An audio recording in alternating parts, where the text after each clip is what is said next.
Hello, and this is my review for Legion. Now, I did do a written review of this at the time when it first came out in 2010, and I did struggle with this film even when it came out.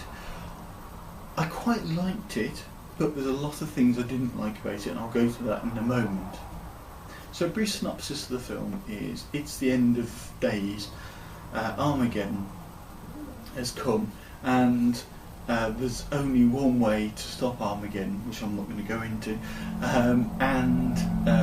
this is based in a small little truck stop in the middle of nowhere, basically in America, in a dust barren kind of area in the desert.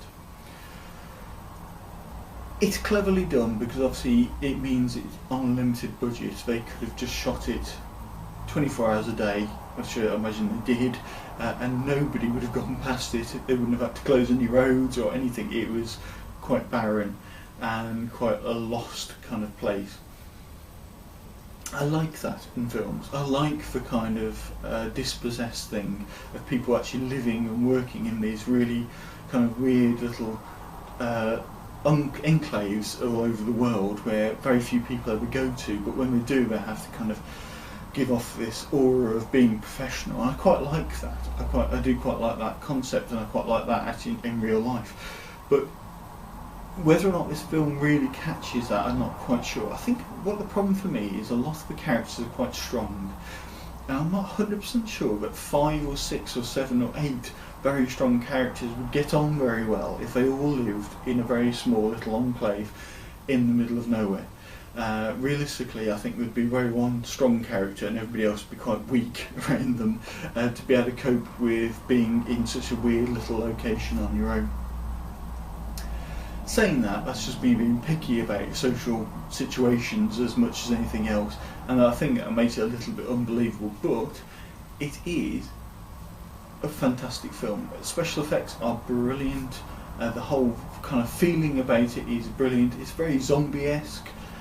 It's quite enthralling, it's cleverly done, there's lots of guns, there's lots of horror, but only kind of mild horror, but still pretty scary horror at points, and it's a weird kind of spiritual well-being with the film as well, because actually, even though it's kind of semi-spiritual because it's all about good and evil, it does kind of bring up this feeling of yeah, and it kind of makes you feel like, you know, life is worth living, which is, you know, again, is always a good thing in a film. So acting throughout is kind of okay. It's kind of expected for this kind of thing. It's going to be a little bit, you know, a little bit staged, a little bit strange. As I said, that I do find it a bit weird that so many large characters actually do live in this location. I think there'll be some characters who just are complete, you know, softies compared to some of them, because you wouldn't be able to you'd all be clashing and fighting all the time if you were actually there for a long period of time. Cinematography is very lush because it's kind of wildernessy, and I quite like that. It's very good. And storyline, yeah, is good. I mean, it's the end of days. It's apocalyptic. It's okay.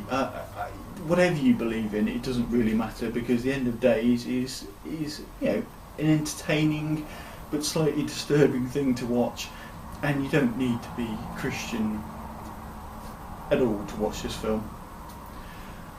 So I'm going to give this film 3 out of 5. Definitely worth seeing. I hope you enjoyed the review, and please don't forget to subscribe up there or rate and comment below. Thank you.